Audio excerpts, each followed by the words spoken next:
Competing on our main card in a no-gi welterweight match, I have with me Abdul-Kareem Al-Sewady and his father Hussein. Thank you for joining us. I'd like to start off if maybe, Abdul, you can just explain what an average day in your training camp preparing for ADXC looks like. So I start off my morning, depending on the day, but it typically looks like I'll have my first training session around like 9 a.m.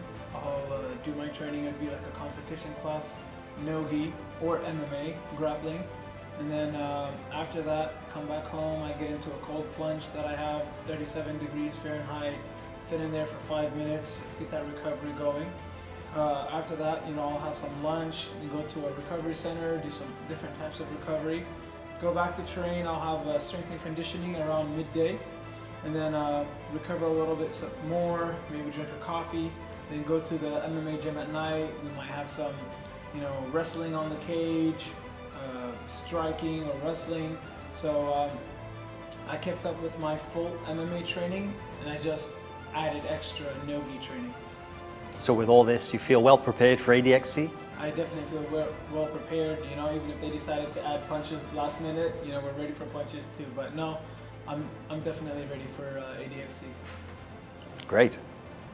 And Coach, maybe you can talk to us a little bit about how the training has adapted over time, especially as this is a jiu-jitsu, a grappling match, and not MMA. Maybe you want to explain how the training is a little different? Well, actually, first I need to tell you, I've been his coach when we were competing in MMA. The last 4 fights that he had in USA, I wasn't there because of my job. I couldn't have the proper vacation to go there for him. So this is it's like a reunion. It's a comeback. It's the first time since a very long time to be with him. So I'm here more like a father than a coach. Yeah, because coach time it was when we were together in the MMA. But got my all support and solidarity. That's why I'm here. So basically, in technique thing, I wasn't involved in coaching in this. He was doing it with Fortis MMA in Dallas, Texas. But you can still give that support when necessary. Oh, definitely. Just me being next to him, that's a big boost. Great. Can you tell us anything about your game plan or your strategy for this match? Maybe you don't want to share any secrets, but can you explain what you're going to come in with?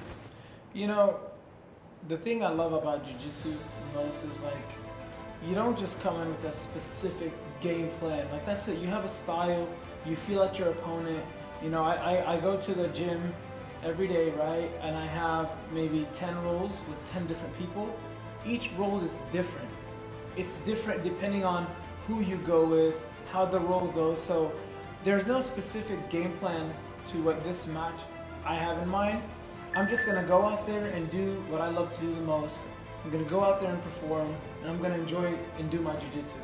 I'm just really excited for the first time that I'm gonna do jiu-jitsu in a cage.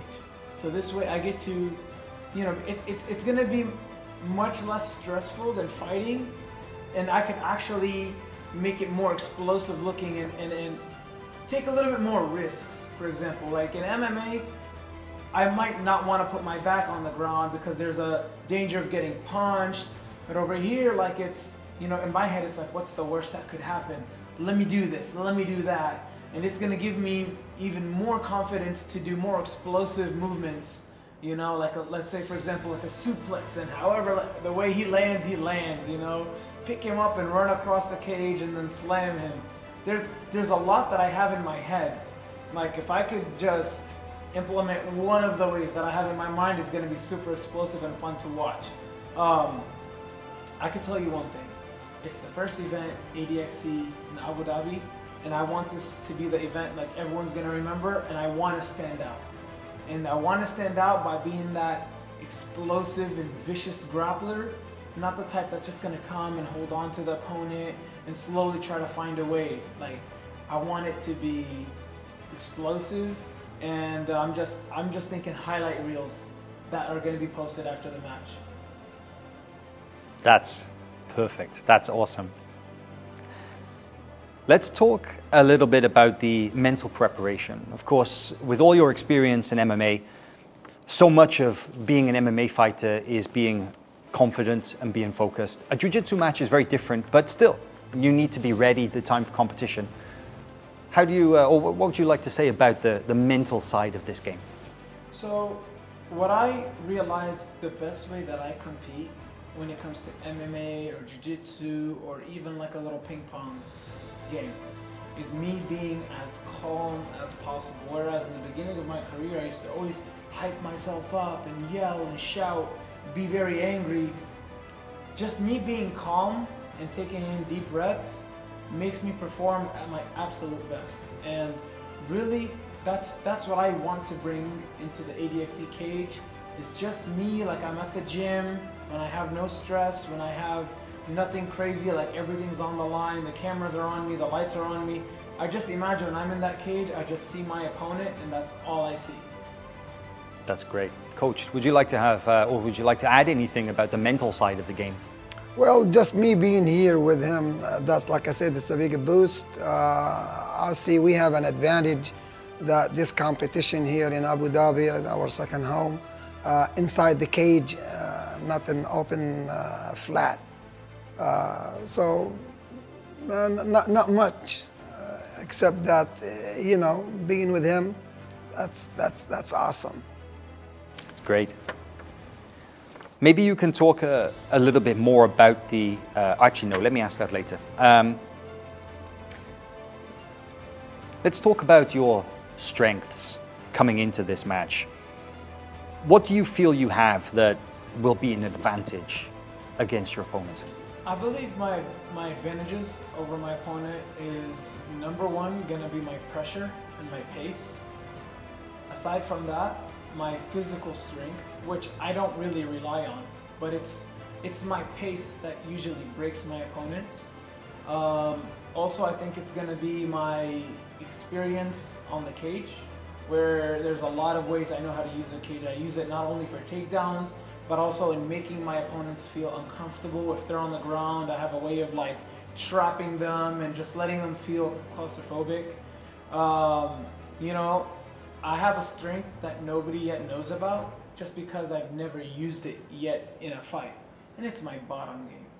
I've never put myself in a bottom position, but I catch so many people with, you know, triangles, arm bars from the bottom, and I can tell you that is a strength that I would be more than excited to use in this match.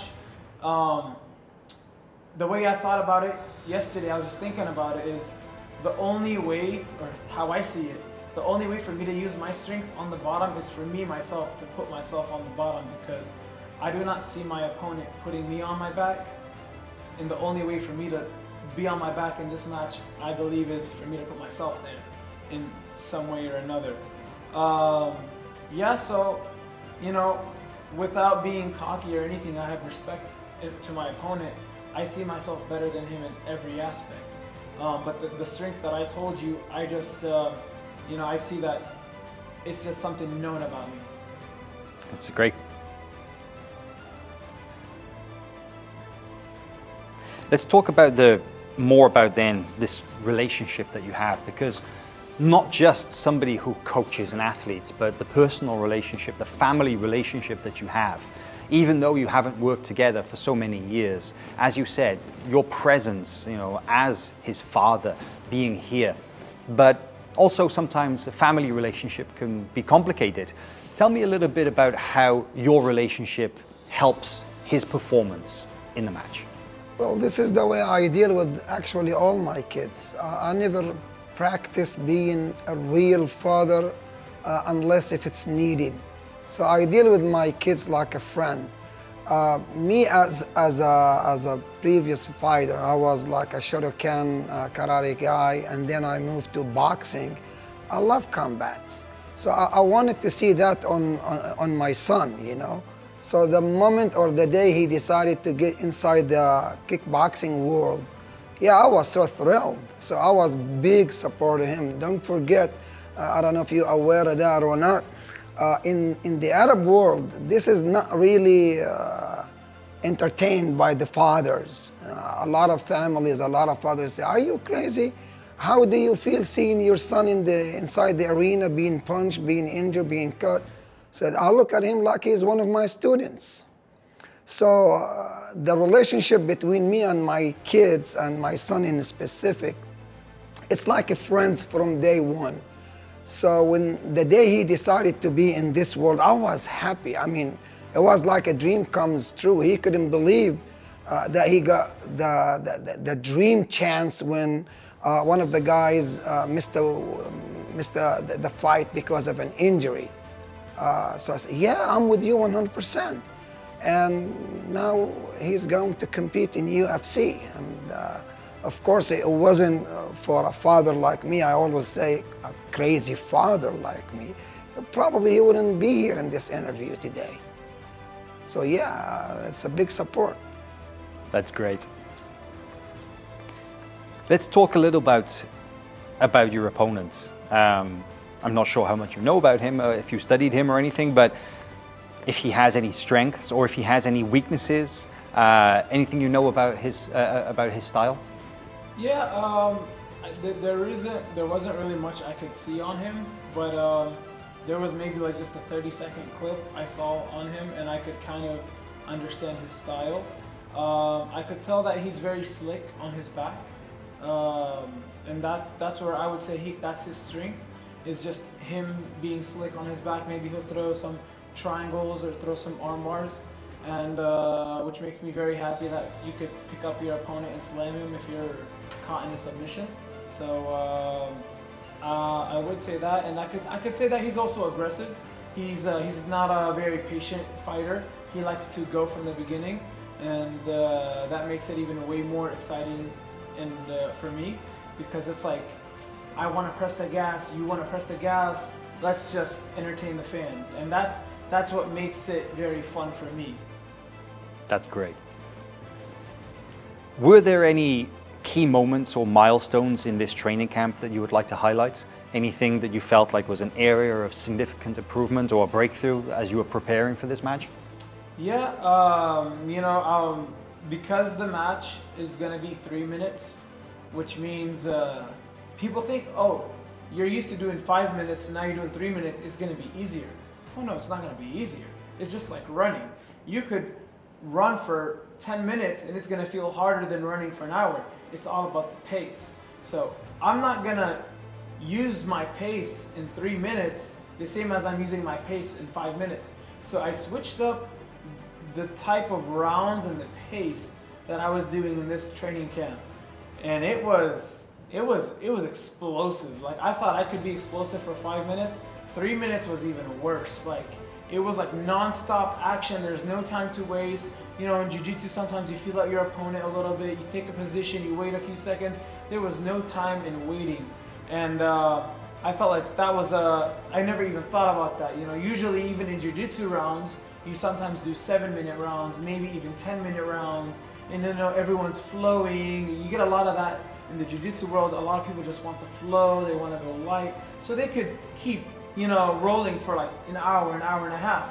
But whenever you're coming to a competition and the maximum limit for the whole competition is less than 10 minutes, then you want to make it as explosive as possible. And we did that. You know, we were doing like King of the Hill, you know, 3-minute rounds. Each round I come in with someone fresh, and they're just trying to get submissions, and I'm trying to get submissions, and I enjoyed it. I enjoyed it a lot, and I believe I'm ready.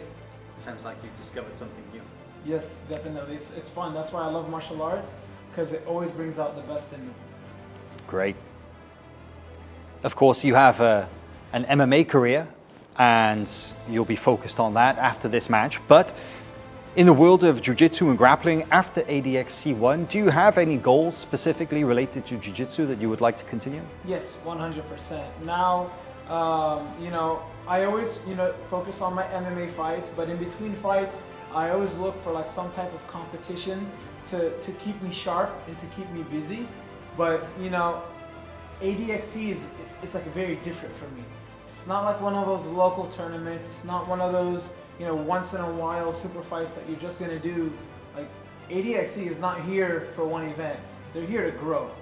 And if I'm gonna be part of their first event, then my goal is to be the first, welterweight champion. The goal is to compete. So it's like, if I could do MMA, ADXC, UFC, ADXC, like back to back, that would be amazing. That would mean I'm just going to continuously grow and I'm never going to have any breaks.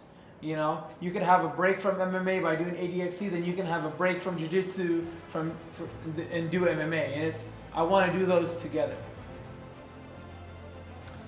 You can address the camera directly with this one, but do you have a message that you would like to send to the fans ahead of ADXC1?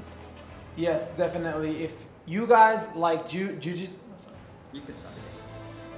if you guys like jiu-jitsu and you like to see some explosive action, some slams, high pace from the beginning till end, make sure you watch my fight, because I'm not going to be sitting there and wasting time. That's great. And then I just have a couple more questions. These are pretty easy ones. Let's talk about, you already mentioned a little, but the difference of fighting MMA in a cage to grappling, jiu-jitsu match in a cage. It's very different, right? So I wouldn't say one is typically easier than another, but it's just different. There's a lot more you can do in grappling in a cage in a way where you're just not worried of being in certain positions. You could be on your back in the ADXC cage and have a higher chance of winning than being on your back in an MMA cage because there's no punches. So, that just gives you more chance to try out, new things and just like, jump for a submission. And if you don't get it, then it's okay. You're on your back, but there's no punches, and you can look for your reversal or look for your get up or look for another submission from your back. So I'm really excited to, in a competition way, work things off my back. Great.